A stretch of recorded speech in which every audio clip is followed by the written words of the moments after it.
I just want to thank the RCAC for inviting me here and for all of you attending these presentations. My name is Melissa Good. I go by Missy also. And like Danielle said, I am the mariculture specialist with Alaska Sea Grant. And I'm here today to talk to you about mariculture, but a little bit more specifically, kelp farming in Alaska. And then I'll touch on a couple of things within Prince William Sound. Like Rick said, 20 minutes isn't a long time. If you don't know about Alaska Sea Grant is within the University of Alaska Fairbanks, but we are a partnership between the state and NOAA. There are 34 Sea Grant programs across the nation, including a library, a law center, and national offices. And our main mission is to support the practical use and conservation of our coastal resources for economic development.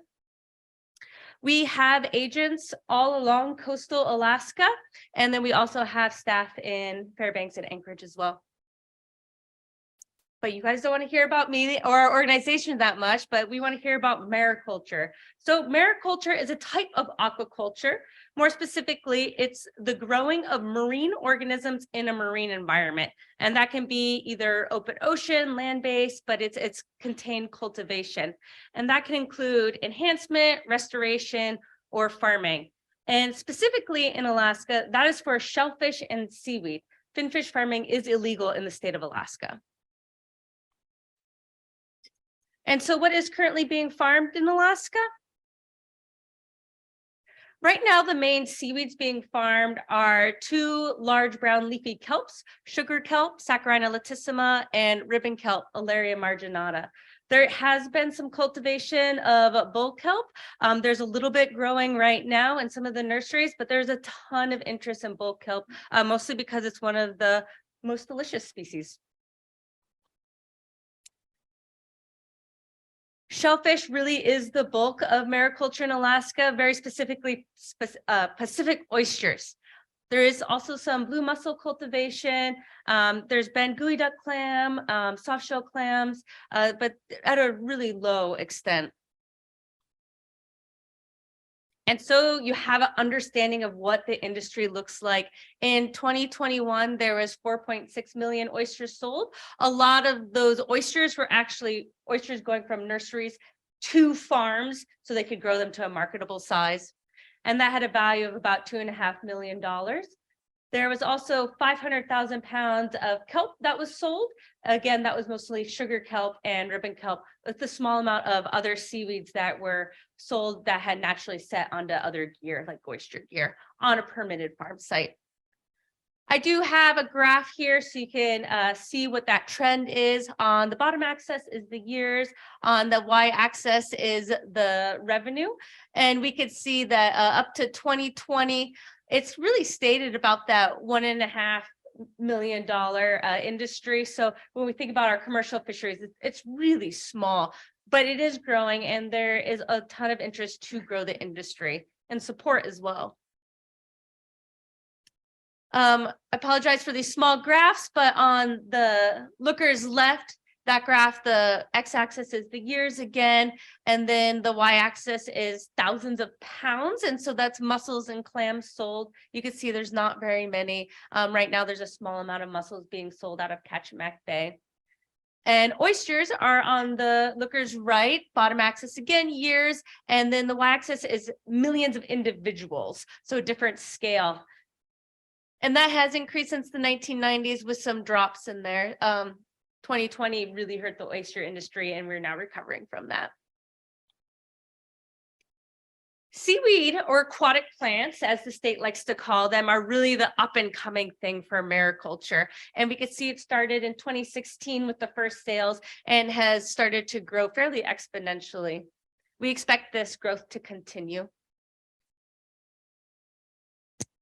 In 2021, there was 49 farms that had inventory on them. So they either had kelp or some sort of shellfish species growing on them. 29 of those farms had sales. There's about 80 to 90 farms that are actually permitted. That doesn't necessarily mean they have anything on them, but they're an active permit, so they could go in based upon their permit, put in their infrastructure and grow whatever their permitted species are. And one hatchery or nursery had sales. I'm not for sure which one that was. Permits that were issued. So in the state of Alaska, you need to get a permit from the Alaska Department of Fish and Game and a lease from the Alaska Department of Natural Resources, and that's a joint application. So permits and leases are going to be the same. So as for seaweed farms, there was 23 issued. Shellfish, there's 32 issued. You can also be permitted to grow both seaweed and shellfish, and there was 26 of those issues. As of March 2022, there was 4 active hatcheries. That's now up to 6. And so you have to have your stock coming from a certified hatchery. The state certifies that. And if we look at aquatic farm leases, there's about 1,200 acres of leased sites. That doesn't necessarily mean that's how much the farm sites are taking up in the water. Oftentimes a farm will have a plot that's leased and they'll only be using a small part of it. And the farm sizes range from 1 to 182 acres. The 182 acres being kelp farms, and the 1 acres are pretty much all oyster farms. And you can see that the vast majority of the greenish black dots, those are all where either a farm site is or a nursery is, or hatchery. A good majority of them are in Southeast Alaska, and then Prince William Sound and Kachemak Bay. Kachemak Bay and Kodiak. There are 2 out in the Shumakin Islands along the Alaska Peninsula. Those sites are permitted, but they're not being actively used currently. And just to give you some numbers, it's just over half are in Southeast, with South Central and Kodiak area take up the rest of them. And if we zoom in a little bit more, we can see a real concentration of sites around Cordova. These are mostly oyster sites, but we are starting to see kelp farms popping up. At least one had sales last year, but some of these are permanent and they haven't actually put in their farm infrastructure yet, but they are starting to do so. So right now it's outplanting season. So if you're from Cordova, you may know some folks who are seeing them out there outplanting. There are also a couple permitted oyster farms on the western part of Prince William Sound. I believe only one of those is active though. So we kind of have some numbers, but what does this actually look like? There are 2 different systems that kelp farmers are using, and I'm going to kind of drop off all of the shellfish stuff for now since this talk is focused on kelp, but we can talk shellfish later if anybody's interested. So there are 2 systems that farmers are using. This is a spreader bar system, and this is for a small farm site or an experimental plot. So you have an anchor on each end. Here's your aerial view. You have a spreader bar, and then you have your grow lines. So your kelp's actually growing on your grow lines. These lines are generally 100 to 200 feet, with a lot of the larger farms having 400-foot sections. But some of the larger farms are really moving towards these catenary tension-based systems, mostly because you can create a much bigger farm plot for outgrowing. So you have your grow lines here that are kind of parallel to the bottom of the screen. And then you can see your catenary system here. You can see a little part of it. And that's supporting your farm site. So that's keeping it nice and taut. It's keeping it square in the ocean. It's not letting your lines rub. Kelp are really sensitive to rubbing, ice formation, anything like that. So you need to keep your lines at a certain depth and you don't want them moving around or touching anything else. And in Alaska, unlike other places such as the East Coast, we're thinking big. So big year, the average farm permit going in for Prince William Sound for kelp is 20 acres. So you're thinking 300-pound Danforth acres that are on your ends. This is a 35-foot spar buoy. These are all grow out lines that we are attempting to seed all at once. So it's large scale. On the East Coast, most of the farms are either a single line or they're a small spreader bar system, and they're about 1 acre, maybe up to 5 acres. And so if you do want to go grow kelp, how does that work? So in the state of Alaska, if you're going to grow kelp, you are required to go collect your parental stock from wild individuals. So in the fall, you'll go out and within 50 kilometers of your farm site, you'll collect the ripe reproductive materials from 50 individuals of kelp. So you're not collecting the whole kelp blade or plant, you're just collecting a small portion of that reproductive material. So that plant is actually left alive to continue to reproduce. That material is then sent to a state certified hatchery, and that hatchery gets that material to release spores. They fertilize each other, and then they start growing on seed spools. And so right here, each of these are a different aquarium, and this is a Seagrove Kelp Company's hatchery site. And so each of these is about a 2-inch diameter plastic PVC pipe, and on that is 200 little more feet of twine that's tightly wrapped around that, and they're all right next to each other. So it's one layer of twine tightly wrapped around that. These guys will settle on there and grow, and this brown fuzz that you're seeing is actually baby kelp that are growing. And so this takes about 6 weeks in the hatchery till you get a nice brown fuzz of baby kelp. Then those seed spools are sent back to the farm, and so they could either be transported in a fish tote like this, if it's within, a vessel distance, or they go in a cooler and they go on an airplane. They're pretty hardy, kelp are intertidal species, so they're used to a little bit of desiccation, a little bit of temperature changes. It doesn't seem to bother them too much. And so November timeframe, around maybe December a little bit, they'll wrap that twine around the grow out lines, such as in the spreader bar picture I showed you, or the aerial view of the cannery. Those grow lines are a larger diameter line. You could see it being held here, and that small twine is wrapped along there, and then it's tightened. That whole system is tightened because, right, you don't want your lines moving, and they're allowed to grow throughout the winter.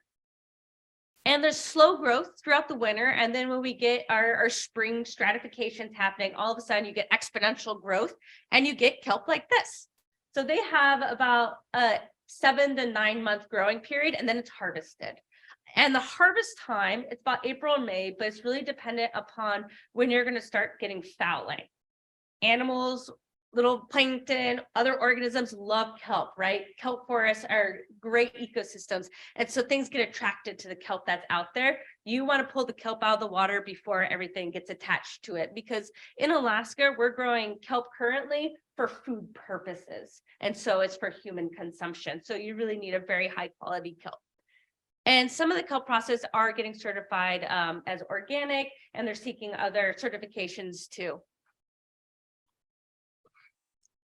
And right now, some products that you're probably familiar with: Barnacle Foods. They've got salsas, pickles, hot sauces, sprinkles, additives. Kodiak Brewery made a kelp beer. I think there's some other breweries that have made beer as well. Dried kelp, and then purees are becoming popular. Different products like that. I like to make a kelp fondue, which is delicious. Yeah, I'll pass it. Don't worry. I'm happy to share. But why seaweed? Why all this interest in kelp all of a sudden? Seaweeds and derivatives from them are in many different products that we all use every day. Toothpaste, facial products, ice cream. They're additives, they're coagulants, they're creating texture, they're creating stability in different products, they're keeping things from falling apart. If anybody is a home brewer in the room, you've probably used the Irish moss to clarify your beer. That's not a moss, it's a seaweed, but it's taking all of the particles that are in that beer and coagulating them and bringing them down to the bottom, so you have a nice clear beer. But kelp is used for fertilizer as well. You may harvest it off the beach yourself for your garden. There's a lot of nutrients. It's very nutrient dense. It's mineral dense. Some people are claiming it to be the new superfood. It does like to soak up heavy metals, so there is some concerns with that. But there's a lot of research going into what are other uses for kelp as well, like biofuels and bioplastics. Bioplastics is a hot topic right now with kelp. And then also going into agriculture, into feed. So there's been several studies with different species on feeding kelp, different seaweeds. And there's a particular seaweed that's grown in the tropics, and it's been fed to cows, and it's been shown to reduce methane production by 80%. Cows produce more methane than planes, trains, and automobiles combined. So if we talk about reducing our impacts on the climate, maybe we can reduce the cows from burping. They might be happier cows too, right?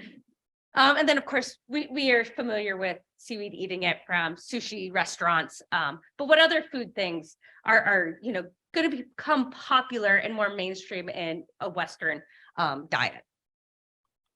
Kind of to be determined. And I talked about thousands of pounds, 500,000 pounds of kelp that was harvested.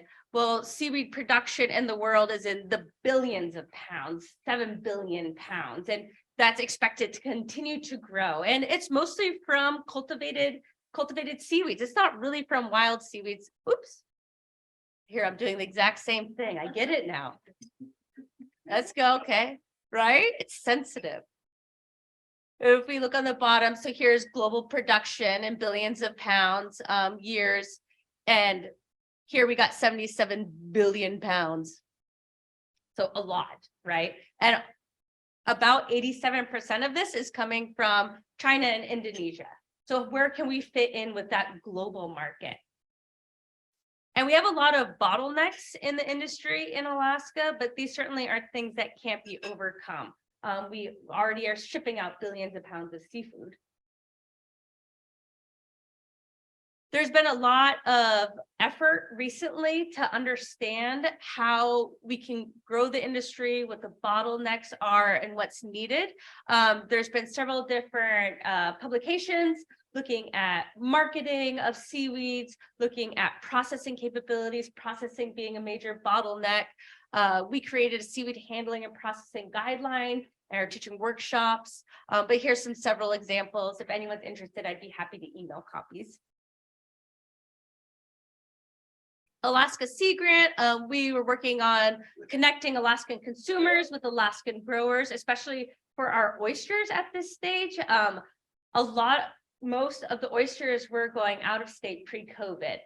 COVID really hurt the oyster industry because those were going to restaurants primarily. And with restaurants closing down, they all of a sudden lost a lot of their market, the vast majority of their market. So creating materials to teach people how to eat oysters. I didn't know you could throw it on the barbecue for a minute. They pop open, they're easy to shuck, and they're amazing. So just kind of teaching people about those things. Oh, yeah. And then something else, we have a fairly arduous permitting process. And while we have an arduous process, we actually have a pretty fast turnaround. It's about 1.5 years. California's turnaround is 10 years. So we're doing pretty good. Other states like Maine, you could get an experimental permit in months, but again, there's a couple of years before you can get permitted. And the state has been very supportive. We've also developed guidance on how to step you through that application process, because not only is it ADFG and ADNR, but then you also have a NOAA review as well, making sure you're not having any impacts to marine mammal haulouts or migratory pathways and anadromous streams. Mariculture is kind of at the bottom of the list, and aquatic farming as well. So if there's any other uses in an area, you're not going to get permitted for that site. So we have online resources. We also have a printable guidance document. And as far as permitting goes, Alaska Fish and Game, Shell Morris, who's fantastic, created some flyers over here if you're interested in permit numbers. And that includes Prince William Sound, because this last year was the highest they've ever seen. There's also a Mariculture map that's hosted by the Alaska Ocean Observing System. This is really a tool just to help with creating the maps that are needed for the permit. There's 3 different maps that are needed, and it's really particular on what you have to have on that map. And so this is a helpful resource. We're a part of national efforts as well. The country wants to grow the seaweed industry because, as we see, there's a large global market for it, and there's also a lot of innovation going on. And the projections are that the demand for seaweed and derivatives from seaweed is going to grow as well. There have been recent trainings that have been hosted. In 2020, there's hands-on trainings with this great group of logoed companies and organizations. In 2021, there's been some virtual trainings. The webinars and those training materials from all of those are available online through the Alaska Department, or through the Alaska Fisheries Development Foundation. Again, I could send links to those Google Drives. And then also there's more trainings currently going on. Right now I'm working with expert farmers in the Kodiak region to teach other farmers how to deploy gear and how to farm a site. We were just on the water deploying gear with 8 individuals. So we had the heavy anchors and we're dropping gear in and showing them how to seed. And we're going to continue on with developing those training materials and offerings for people that want to get into it or see if it's right for them. I mentioned our seaweed handling and processing workshop. Processing is a bottleneck across the country. This is some of the first guidance that's been developed countrywide. And we are working with other Sea Grant programs to make sure everyone's kind of on the same page and sharing resources. And so we'll host another processing workshop this coming spring, April. We are right now hosting an Access to Capital webinar series for mariculture businesses. Our next one's December 15th. Register on our website for free. And there's been a lot of funding that's going towards research and growth. Recently, the Exxon Valdez oil spill company funded the Mariculture Research and Restoration Consortium. This project is just starting up. It's a 10-year project to look at the impacts of farming. We want to know, before we grow, what are the actual impacts all the way from the chemical to the charismatic megafauna? How are the environments, the ecosystems interplaying with these farm systems, and what's going to be the impacts as they grow?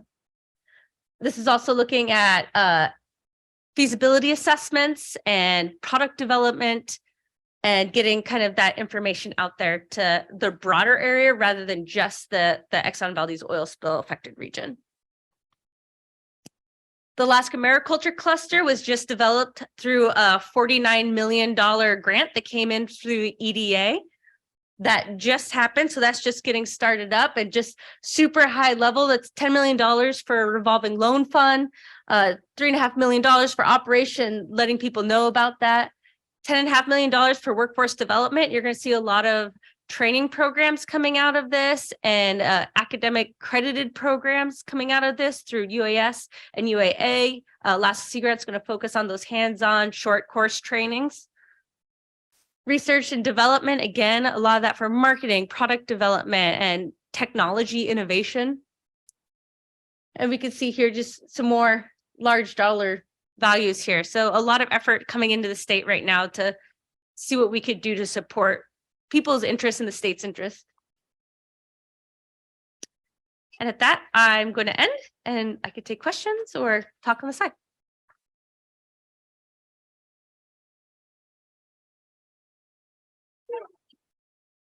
Just a question on the kelp. Does the red tide have any effect to it? And also another question along with that, if you can throw it in, is the mussel industry. Why is that so low? Mm-hmm.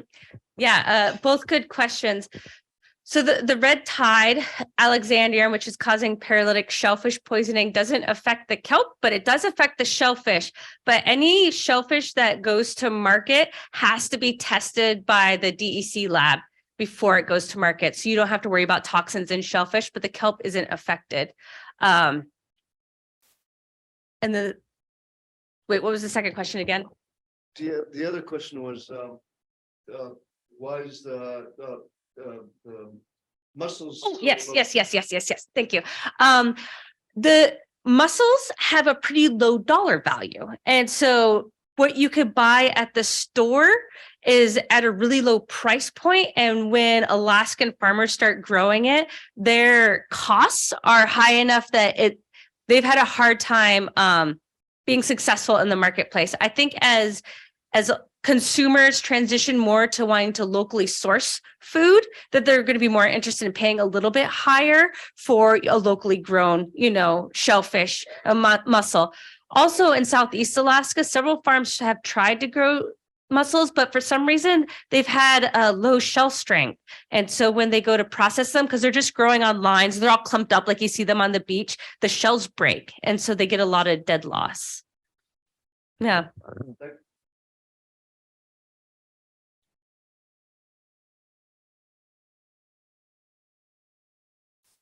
What type of environment is good for growing kelp? Is it often out in like deeper water and away from shore? Is it near shore environments, or what type of situation are people looking for beyond what they're trying to avoid? So kelp like currents. So kelp are getting their nutrition from the water as the water passes it. So they need to have a current going past it. So that way they're absorbing the nutrients in the water, and they like very saline oceanic conditions. So they're not going to want a lot of fresh water or brackish water. Also, they need light. They're a photosynthetic organism, so they don't do as well in areas that don't get a ton of light, like say behind a mountain or something like that. So they don't have to be necessarily offshore. They could be pretty close to shore as long as you have good flow, good light, good nutrients. Areas that have more upwelling do better because kelp's growing better. Some of the guidance we always say is, you have to get your parental stock within 50 kilometers, but when you're picking your farm site, you should look for where that species is growing. Like, is it growing nearby? That's probably a good indication you could grow it on your farm. But you also are not wanting to be too exposed as well, because then when you start building out your gear and, the bigger your anchors are, the more expensive it's going to be, and, the harder it's going to access. So.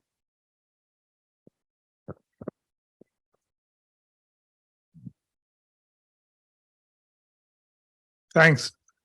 You had stats up there about poundage. That's wet weight or dry weight? Wet. And so a lot of the finished product is dry. So that's a problem for Alaska. How are you going to desiccate this thing? No, that. And along with that, a little bit I've messed with oysters and stuff. There's a lot of hard, miserable work.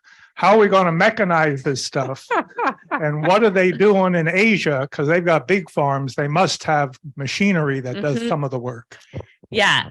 So kelp is about 90% water. So you guys could do the math. Once you start drying it, you don't get a lot out the other end. Right now, most of the kelp is being flash frozen. It's being blanched and flash frozen, or being blanched and pureed. Then it goes into 5-gallon buckets, and then it gets sent down south. And they're really looking for like the Nabiscos and someone to start including it as an additive into other things, especially the other Western food diets, like puffs. Puffs are becoming popular from some companies. So yeah, the drying issue is a big thing. On the East Coast, they use old tobacco barns to dry kelp. It's cheap, right? It's a lot of work. It's labor intensive, but you're not paying energy costs. That's not really something that we've been successful doing in Alaska. It probably won't be, because it's always going to be too humid. So it'll dry during the day, then just collect moisture at night, and then it molds. So it's not really good for stabilizing. Getting affordable electricity, it's a complicated question, and nobody has figured that out yet. Certainly people are working towards that. And yeah, oysters are very labor intense. It's a love of the lifestyle that I think keeps most people in it. But showing people, what kind of equipment is out there and what other places are doing. So something that some of the funding is going to support is technology transfers. So farmer to farmer technology transfers. So we're going to be setting up tours to different places, and bringing farmers to those larger farm sites so they can learn about what they're doing in that area, because these are the experts, right? And they can think about how they can use that information and make their farms more efficient.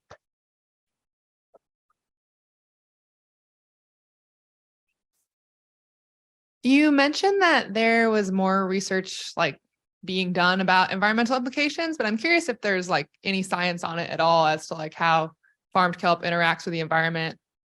Yeah, there is. And there's been a lot of studies done that have been done for quite some time in other places, just not necessarily Alaska, because it's such a new hot topic. Right now, Sherry Manzer is the mariculture specialist with the College of Fisheries and Ocean Sciences in UAF, and she's really diving into that particular question. Jordan Hollersmith with NOAA is based out of the Alaska Fisheries Science Center. She's someone that's dedicated to looking at that question as well. So there's starting to be interest in looking in that. But, taking the peer-reviewed journal articles and the experts from other areas, seeing what they've done, what they have found, and then see what that message means for our systems.